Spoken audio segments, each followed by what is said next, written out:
जय जय श्री कृष्णा, राधे राधे। जय श्री हरि विष्णु। आज भाद्रपद मास के शुक्ल पक्ष की एकादशी तिथि है और इस एकादशी को परिवर्तनी एकादशी के नाम से जाना जाता है और कुछ स्थानों पर इसे जलझुलनी एकादशी और डोल ग्यारस भी कहते हैं। यह एकादशी सभी प्रकार के सुखों और वाजपेयी यज्ञ के बराबर फलों को देने वाली मानी जाती है। आज मैं आपको सुना रही हूँ परिवर्तनी एकादशी की बड़ी ही दुर्लभ कथा। आज के दिन एकादशी माता और परिवर्तनी एकादशी की पवित्र कथा को सुनने से मनुष्य के सभी पाप और संकट कट जाते हैं और मनोकामनाओं की पूर्ति होती है तथा वैकुंठ की प्राप्ति होती है। तो आप सभी लोग बड़े ही श्रद्धा और प्रसन्न चित्त मन से इस कथा को पूरा अवश्य सुनिएगा। तो आइए भगवान श्री लक्ष्मी नारायण जी के चरणों में ध्यान करते हुए इस पावन कथा को सुनते हैं। एक बार पांडु नंदन अर्जुन ने भगवान श्री कृष्ण जी से कहा, हे माधव, भादों की शुक्ल पक्ष की एकादशी का क्या नाम है तथा उसके व्रत का क्या विधान है? उस एकादशी के उपवास को करने से किस फल की प्राप्ति होती है? अर्जुन कहते हैं, हे माधव, कृपा कर यह सब समझाकर कहिए। तब श्री कृष्ण जी ने कहा, हे पार्थ, भाद्र माह की शुक्ल पक्ष की एकादशी को परिवर्तनीय एकादशी कहते हैं। इस एकादशी की कथा के सुनने मात्र से ही सभी पापों का शमन हो जाता है, अर्थात नाश हो जाता है और मनुष्य स्वर्ग का अधिकारी बन जाता है।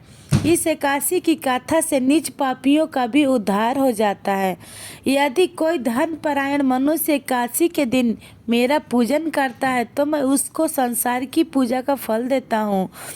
जो मनुष्य मेरी पूजा करता है उसे मेरे लोक की प्राप्ति होती है, इसमें तनिक भी संदेह नहीं है। जो मनुष्य इस दिन मेरा कमल से पूजन करता है वे वैसे ही मेरे समीप आता है। जब मनुष्य इस द्वादशी के दिन भगवान श्री वामन की पूजा करता है वह तीनों देवता अर्थात ब्रह्मा विष्णु महेश की पूजा करता है। हे अर्जुन, जो मनुष्य इस एकादशी का उपवास करते हैं उन्हें इस संसार में कुछ भी करना शेष नहीं रहता। इस एकादशी के दिन भगवान विष्णु करवट बदलते हैं, इसलिए इसे परिवर्तनी एकादशी कहते हैं। यह सुनकर अर्जुन ने कहा, हे जनार्दन, आपके वचनों को सुनकर मैं भ्रम में पड़ गया हूँ कि आप किस प्रकार सोते हैं तथा करवट बदलते हैं। क्या आपने बलि को क्यों बांधा और वामन रूप धारण करके क्या लीलाएं की?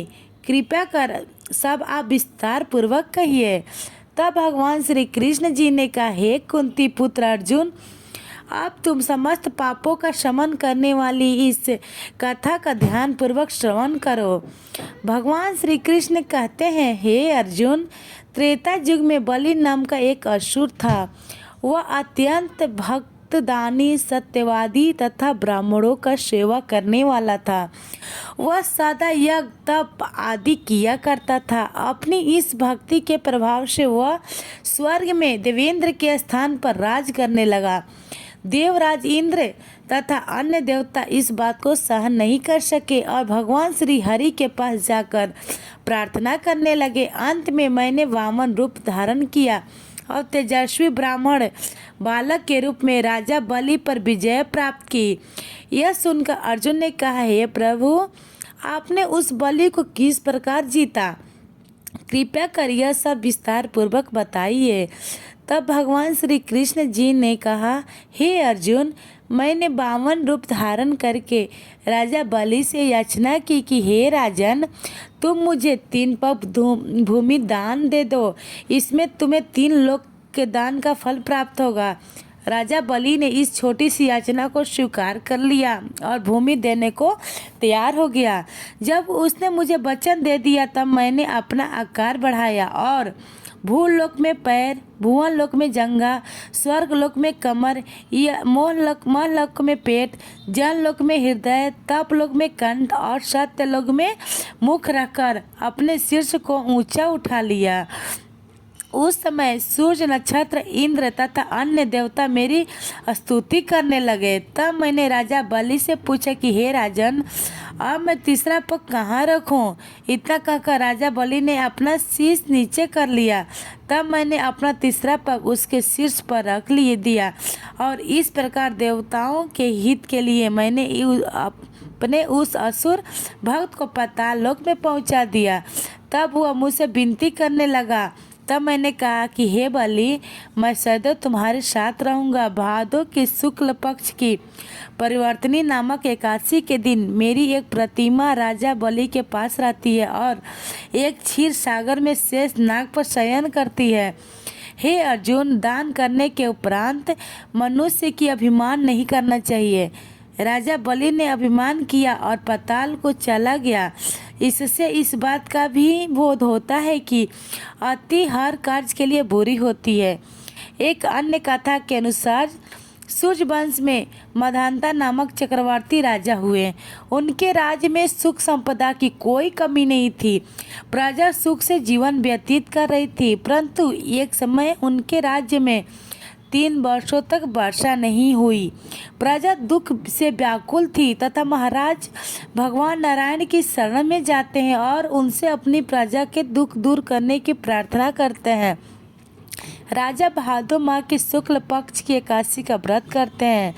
इस प्रकार व्रत के प्रभाव स्वरूप राज्य में वर्षा होने लगती है और सभी के कष्ट दूर हो जाते हैं। राज्य में पुनः खुशियों का वातावरण छा जाता है।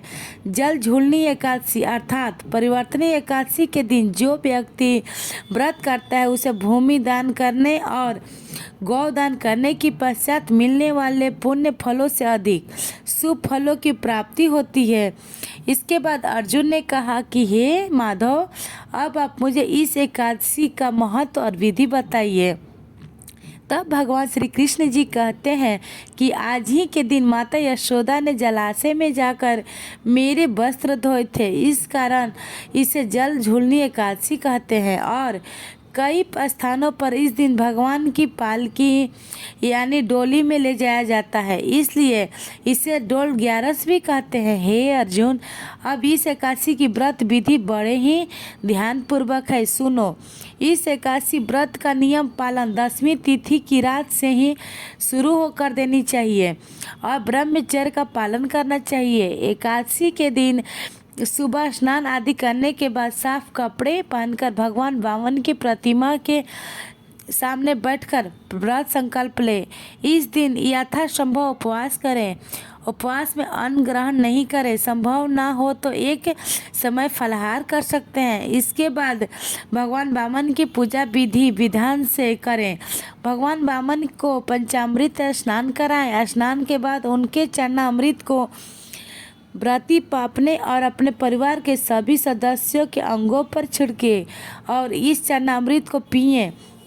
इसके बाद भगवान को गंध, पुष्प, धूप, दीप, नैवेद्य आदि पूजा सामग्री अर्पित करें।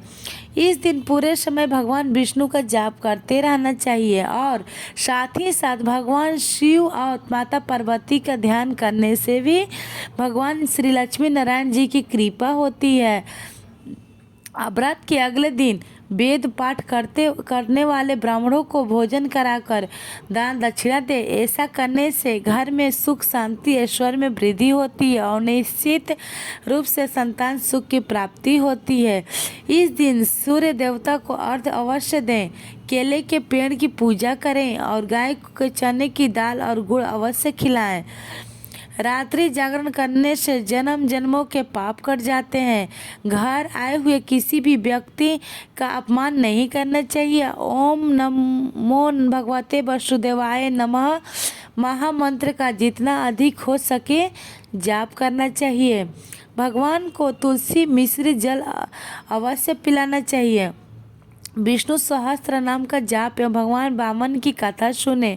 रात को भगवान वामन की मूर्ति के समीप ही सोएं और दूसरे दिन यानी द्वादशी के दिन वेद पाठी ब्राह्मण को भोजन कराकर दान देकर आशीर्वाद प्राप्त करे। जो मनुष्य यंत्र के साथ विधि पूर्वक इस व्रत को करते हुए रात्रि जागरण करते हैं उनके समस्त पाप नष्ट होकर अंत में वे स्वर्ग लोक के प्राप्त होते हैं।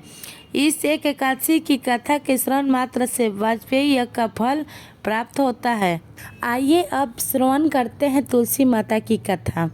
इस कथा को सुनने से ही एकादशी का व्रत पूर्ण माना जाता है। प्राचीन समय की बात है, एक परिवार में ननद और भाभी साथ साथ रहा करती थी। ननद का विवाह अभी नहीं हुआ था। वह तुलसी जी के पौधे की बहुत सेवा करती थी। नियम से तुलसी को सींचती और दीपक जलाती थी, लेकिन उसकी भाभी को यह सारी बातें बिल्कुल भी पसंद नहीं थी। जब कभी उसके भाभी को बहुत ज़्यादा गुस्सा आता, तब वो अपनी ननद को ताना देते हुए कहती कि जब तुम्हारा विवाह होगा तो मैं इस तुलसी को ही बारातियों को खाने को दे दूंगी और तुम्हारे दहेज में भी तुलसी ही दूंगी। तुम जब देखो तुलसी की ही सेवा करती रहती हो। कुछ समय बीत जाने के बाद ननद का विवाह तय हो गया। विवाह के दिन भाभी ने अपने कहे अनुसार बारातियों के सामने तुलसी का वह गमला फोड़ दिया जिसकी सेवा उसकी ननद किया करती थी, और तुलसी के पत्ते खाने के लिए कहा। तुलसी जी की कृपा से फूटा हुआ गमला कई सारे स्वादिष्ट पकवानों में बदल गया। भाभी ने गहनों के नाम पर तुलसी की मंजरी से बने हुए गहने अपनी ननद को पहना दिए। देखते ही देखते तुलसी जी की मंजरी से बने वह गहने भी सुंदर सोने जवाहरात में बदल गए।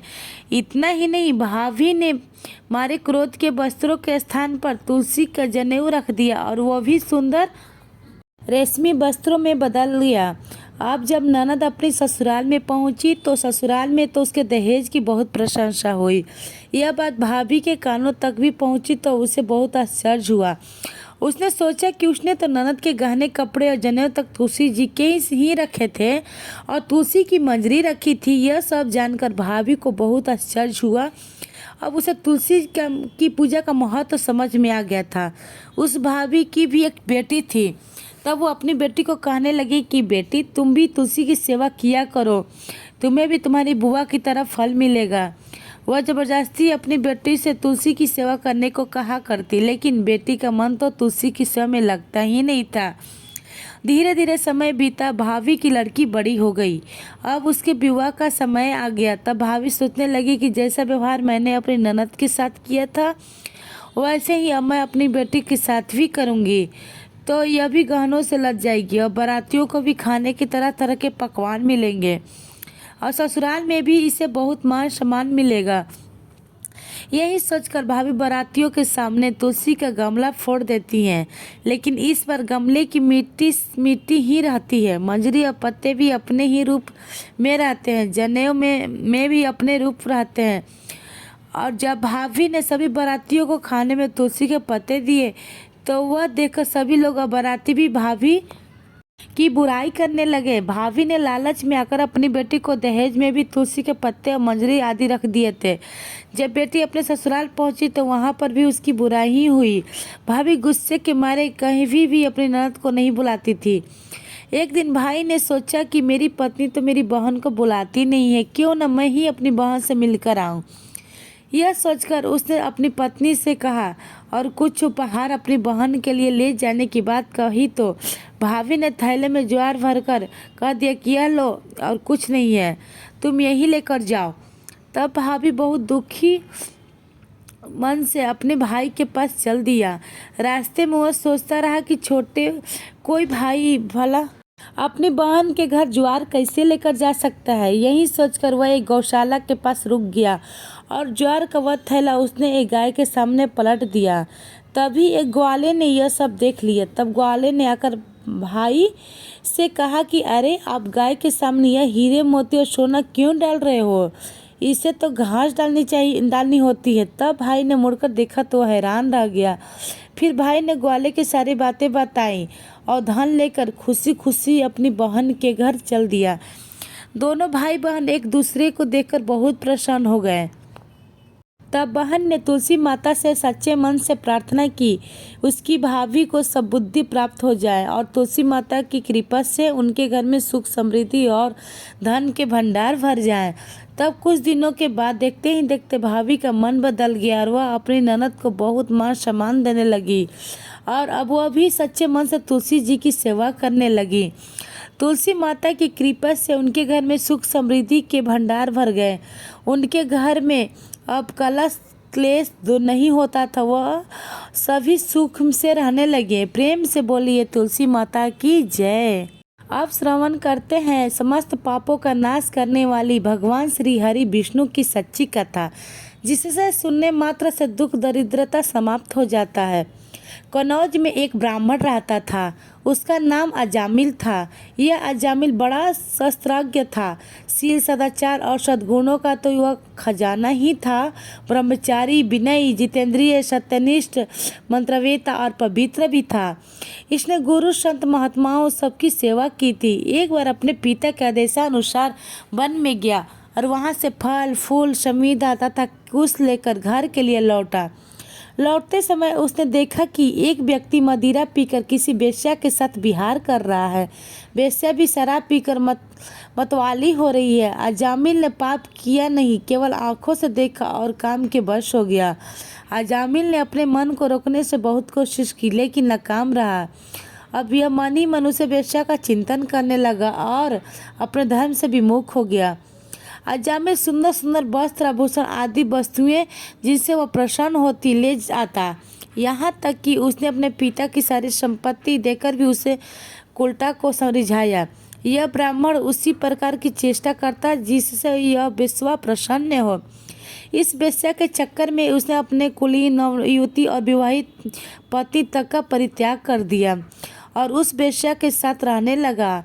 इसने बहुत दिनों तक वेश्या के मल समान अपवित्र अन्न से अपना जीवन व्यतीत किया और अपना सारा जीवन के ही मय कर लिया। यह कुबुद्धि न्याय से अन्याय से जैसे ही भी जहाँ कहीं भी धन मिलता वहीं से उठा लाता और उस वेश्या के बड़े कुटुंब का पालन करने में ही यह व्यस्त रहता। चोरी से, जुए से और धोखाधड़ी से अपने परिवार का पेट पालता था। एक बार कुछ संत उसके गांव में आए। गांव के बाहर संतों ने कुछ लोगों से पूछा कि भैया किसी ब्राह्मण का घर बताइए, हमें वहां पर रात गुजारनी है। इन लोगों ने संतों के साथ मजाक किया और कहा, संतों हमारे गांव में तो एक ही श्रेष्ठ ब्राह्मण है जिसका नाम है अजामिल, और इतना बड़ा भगवान का भक्त है कि गांव के अंदर नहीं रहता, गांव के बाहर ही रहता है। अब संत जन अजामिल के घर पहुँचे और दरवाज़ा खटखटाया। भक्त अजामिल दरवाज़ा खोलो। जैसे ही अजामिल ने आज दरवाज़ा खोला तो संतों के दर्शन करते ही मानो आज अपने पुराने अच्छे कर्म उसे याद आ गए। संतों ने कहा कि भैया रात बहुत हो गई है, आप हमारे लिए भोजन और सोने का प्रबंध कीजिए। अजामिल ने सुंदर भोजन तैयार कराया और संतों को कराया। जब अजामिल ने संतों में सोने के लिए कहा तो संत कहते हैं, भैया हम प्रतिदिन सोने से पहले कीर्तन करते हैं, यदि आपको समस्या न हो तो हम कीर्तन कर लें। अजामिल ने कहा, आप ही का घर है भी महाराज, जो दिल में आए सो करो। संतों ने सुंदर कीर्तन प्रारंभ किया और उस कीर्तन में अजामिल बैठा। सारी रात कीर्तन चला और अजामिल की आंखों में खूब आंसू गिरे, मानो आज आंखों से आंसू नहीं पाप धुल गए हैं। सारी रात भगवान का नाम लिया। जब सुबह हुई संत जन चलने लगे तो अजामिल ने कहा, महात्माओं मुझे क्षमा कर दीजिए, मैं कोई भक्त वक्त नहीं हूँ, मैं तो एक महापापी हूँ। मैं वेश्या के साथ रहता हूँ और मुझे गांव से बाहर निकाल दिया गया है। केवल आपकी सेवा के लिए मैंने आपको भोजन करवाया, नहीं तो मुझसे बड़ा पापी कोई नहीं है। संतों ने कहा, अरे अजामिल तूने ये बात हमें कल क्यों नहीं बताई? हम तेरे घर में रुकते ही नहीं। अब तूने हमें आश्रय दिया है तो चिंता मत कर। ये बता तेरे घर में कितने बालक हैं? अजामिल ने बता दिया कि महाराज 9 बच्चे हैं और अभी ये गर्भवती है। संतों ने कहा कि इस बार जो तेरे संतान होंगी वो तेरे पुत्र होगा और तू उसका नाम नारायण रखना। जा तेरा कल्याण हो जाएगा। संत जन आशीर्वाद देकर चले गए। समय बीता, उसके पुत्र हुआ, नाम रखा नारायण। अजामिल अपने पुत्र नारायण में बहुत आसक्त था। अजामिल ने अपना संपूर्ण हृदय अपने बच्चे नारायण को सौंप दिया था। हर समय अजामिल कहता, नारायण भोजन कर लो, नारायण पानी पी लो, नारायण तुम्हारा खेलने का समय है, तुम खेल लो। हर समय नारायण नारायण नारायण करता था। इस तरह 88 वर्ष बीत गए। वह अतिशय बूढ़ा हो गया था। उसे इस बात का पता ही नहीं चला कि मृत्यु मेरे सिर पर आ पहुंची है। अब वो अपने पुत्र बालक नारायण के संबंध में ही सोचने विचारने लगा। इतने में ही अजामिल ने देखा कि उसे ले जाने के लिए यमराज के दूत आए और वह नारायण नारायण पुकारने लगा। भगवान के पार्षदों ने देखा कि यह मरते समय हमारे स्वामी भगवान नारायण का नाम ले रहा है, उनके नाम का कीर्तन कर रहा है। अतः वे बड़े वेग से झटपट वहां आ पहुँचे। उस समय यमराज के दूत दासीपति अजामिल के शरीर में से उसके सूक्ष्म शरीर को खींच रहे थे। विष्णु दूतों ने बलपूर्वक रोक दिया। उनके रोकने पर यमराज के दूतों ने उनसे कहा, अरे धर्मराज की आज्ञा का निषेध करने वाले तुम लोग हो कौन?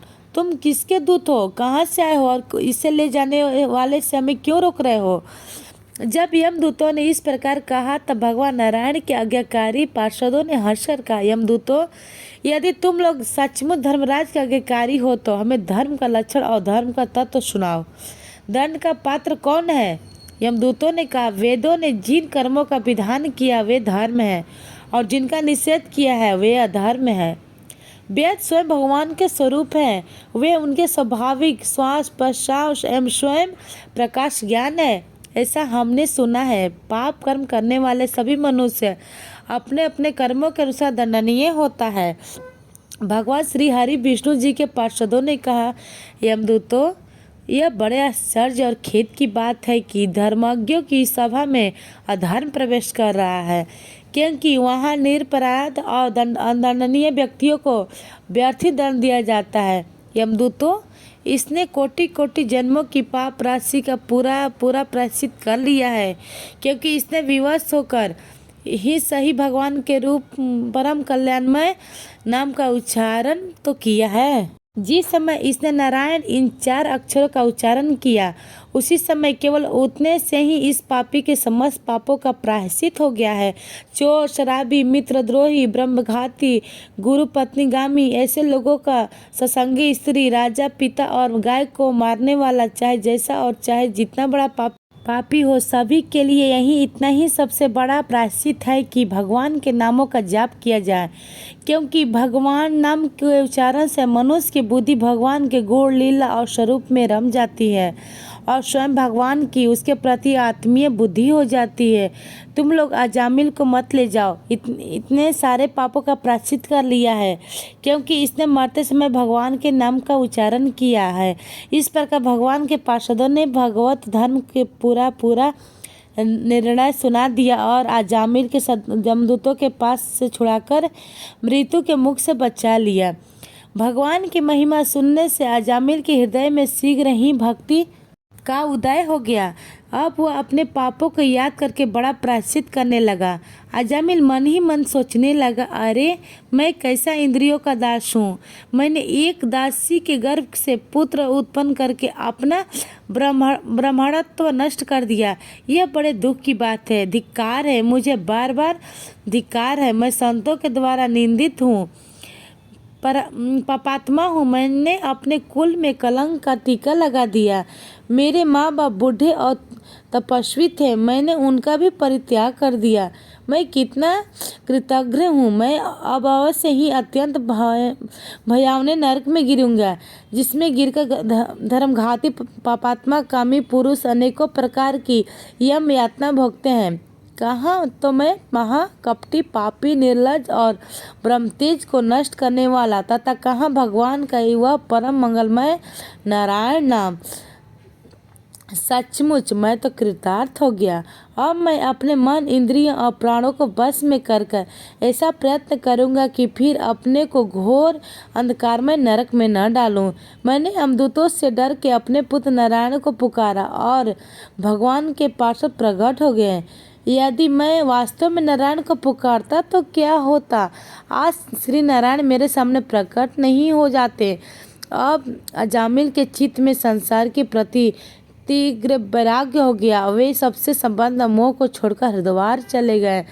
उस देवस्थान में जाकर वे भगवान के मंदिर में आसन पर बैठ गए और उन्होंने योग मार्ग का आश्रय लेकर अपनी सारी इंद्रियों को अन्य विषय से हटाकर मन भगवान श्री हरि विष्णु में लीन कर दिया और मन की बुद्धि को मिला दिया।